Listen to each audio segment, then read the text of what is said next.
Whoa, what's up, guys? So I'm just going to do this episode in two parts because I guess I ended the recording or something like that. Whatever, it's fine. So, going off what I was just saying before is this idea of like, um, so I was talking about setting goals and stuff and then working to achieve it and how I choose to be better at making these goals and on like a micro level. So like on like a daily level or like a weekly level, not just on this audacious level up top. Um, and so as we do that, it allows us to increase our awareness of self control and courage and strength to accept more of responsibility for our lives. Now, there's this concept that I really like, I'm fascinated with, which is called putting your honor ahead of your mood. So, for example, these past 2 weeks, I've kind of been very like lackadaisical in this, especially with sleeping in, and I'm realizing my dire need to repent, which I did this morning, which was amazing. But it's this whole idea of like putting your honor ahead of your mood. So if you say you're gonna do something, then you do it, right? And so what happens all the time is we'll like when we're in this correct mindset, we'll say, oh yeah, like that thing would be good for me. Therefore, I'm going to do it tomorrow morning at 6 in the morning, right? But then when the alarm goes off, we have all these like emotions and like pressures trying to get us to not do it. And so it's like this battle, right? And so that's what I mean by putting your honor ahead of your mood, is saying, no, like I said I was going to do this, so now I'm going to do it. Independent of how I feel, I choose to do this thing because I said I was going to do it. For example, with me these past 2 weeks, it's, a great example would be essentially saying, hey, look, I have not been waking up early. And so now that I said I'm going to wake up at a specific time, when that alarm goes off, I get up and I do my exercising for the amount of time I said I was going to do it and the way I said I was going to do it. For example, I got up this morning, went to go on a run, and I told myself the night before that I was going to put on my weighted vest.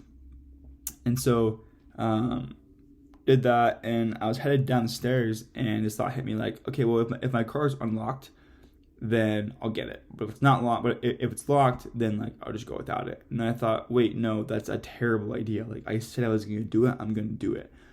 So I came back upstairs, grabbed my keys, just unlocked my car, and went down there and made sure my car was unlocked so I could grab my weighted vest and head out. So that's the idea of putting your honor ahead of your mood, and that battle that happens as we are about to make and keep our commitments that we make, especially to ourselves, but also to other people. I just think there's a huge power in keeping and making and keeping commitments to ourselves. It's like very powerful to do it to other people as well. It's like just a lot easier for me, and so the harder thing is just keeping it to myself. So there's that, and then this is actually like a really cool idea too, that the power to make and keep commitments to ourselves is the essence of developing the basic habits of effectiveness. Knowledge, skill, and desire are all within our control. So kind of like reminding the three elements to a habit is knowledge, skill, and desire. And so we can actually work on all three of those things, which is actually a really cool concept. Because with knowledge and skill, you think, okay, yeah, I can just train more, learn, read books, look stuff up online, or ask people, or listen to interviews or podcasts, or whatever, right? You can increase your skill and your knowledge about a certain thing. But it also says that desire is within our circle of influence. And that's a really fascinating topic to me, is that we actually have this ability to increase our own desire for specific things. Like, and I think that the more we just do something, the more we enjoy it. And the more we dive into why we're doing it, the more our desire increases for it. Like, for example, this morning I was looking up like I wanted to do some core exercises. And so I we went online, looked up like, what are some cool core exercises, just to get some like ideas. And I came across this Harvard website, and it was listing off like a lot of like the benefits of doing core exercises, like increased mental alertness and focus, increased posture. I was oh wow, it's actually like kind of cool, like how that applies in everyday life. And I won't bore you with all the details, but essentially like it created in me this desire to do it, right? And I did. And it was awesome. And like I feel like a lot better now. But that's that. Like it's just a really reassuring to know that even our desires are within our own control. I think a lot of that also can do with like visualization and affirmations, like auto suggestion. So there's that. And so he says that as the area of the intersection between those three gets larger and larger, we create this base and strength of character that allows us to withstand the temptations and the stresses and the storms of life, right? As we deeply internalize the principles upon which those habits are based in. So there's that. Which would greatly increase our own effectiveness, right? So we're just gonna like finish off this habit 1 with proactivity, the 30-day test. So this is a really cool experience actually, and this is like how you begin this whole process of winning in the ways that matter most without selling your soul. Is this whole idea of 30-day test? It's like the entryway, the gateway. It's like the first commitment to becoming just like the most effective person that you can. So that's like also why I'm doing this podcast, is because this is like a 30-day test for me as I'm like going along the episodes, which I think I'm on like episode like 28 now. So like we're getting there. But so essentially Stephen Covey says, look, we don't have to go through a death camp like Viktor Frankl did in order to increase our self-awareness, our imagination, conscience, and independent will, right? It says it is in the ordinary events of every day that we develop the proactive capacity to handle the extraordinary pressures of life, which is so true. Like in my examples and stories I've been sharing, these are very, very simple and basic stories, things that just happen like on a day-to-day basis. But as I've been doing them, and I train my brain in these small areas to think in a certain way, when big problems arise, my brain will also think in a proactive manner.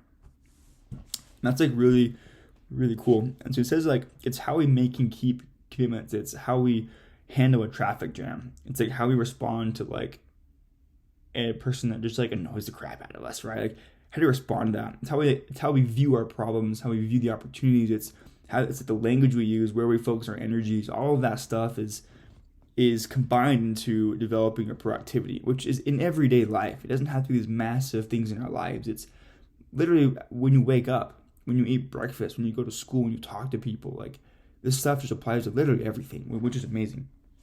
And so he extends this challenge to people to test the principle of proactivity, to only work within our circle of influence for 30 days, to watch our language, to work within our circle of influence, to make these small commitments and to keep them. And he uses this line, which is really cool. He says, be a light, not a judge. Be a model, not a critic. Be part of the solution, not part of the problem. Right? Which also brings us back to like compensating for people's weaknesses instead of criticizing them. Right? Be part of the solution, not part of the problem. Be a model, not a critic. Now, that also applies to like our own weaknesses.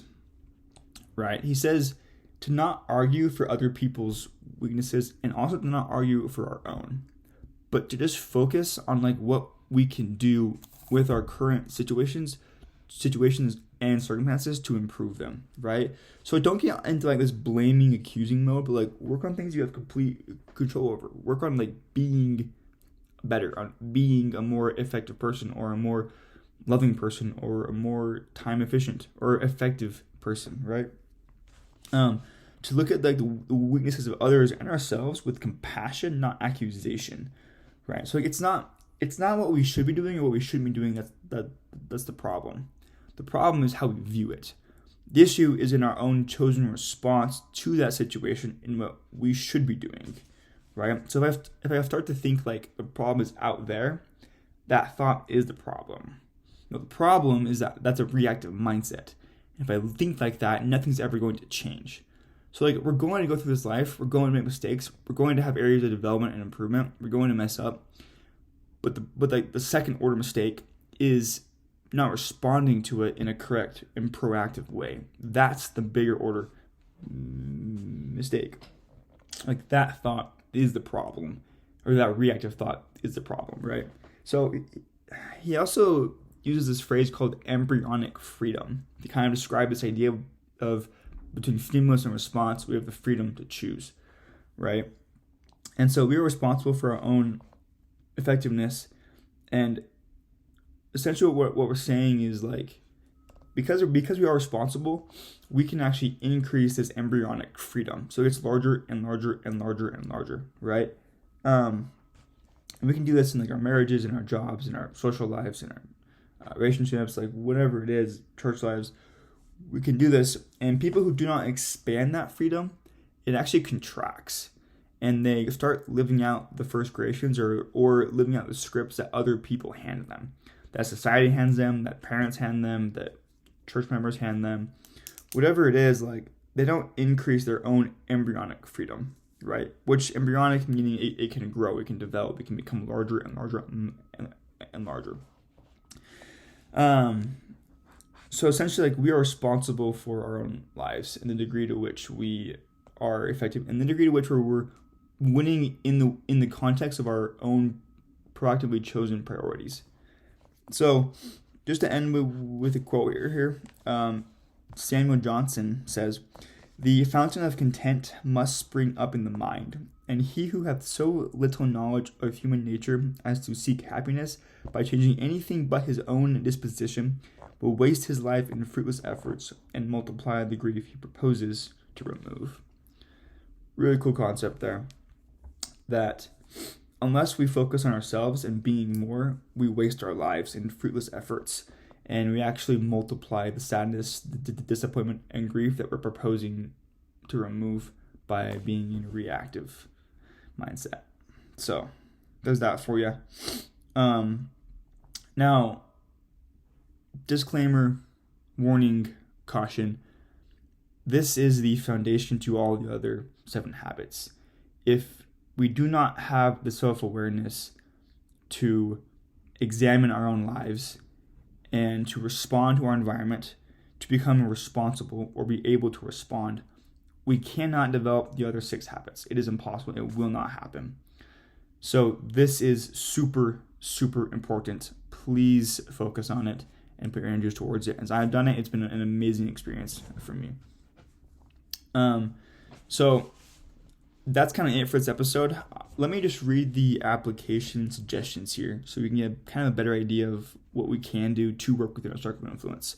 So there's 4 application suggestions, which they are: for a full day, listen to your language and to the language of the people around you. How often do you use and hear reactive phrases such as, if only, I can't, or I have to? Number 2, identify an experience you might encounter in the near future where, based on past experience, you would probably behave reactively. Review the situation in the context of your circle of influence. How could you respond proactively? Take several moments and create the experience vividly in your mind, picturing yourself responding in a proactive manner. Remind yourself of the gap between stimulus and response. Make a commitment to yourself to exercise your freedom to choose. Number 3, select a problem from your work or personal life that is frustrating to you. Determine whether it is a direct, indirect, or no control problem. Identify the first step you can take in your circle of influence to solve it, and then take that step. Number 4, try the 30-day test of proactivity. Be aware of the change in your circle of influence. So those are some of the applications that Stephen Covey suggests that we do. So guys, that's it for habit 1. Really appreciate you listening to this and hopping on. Thank you and have a wonderful day.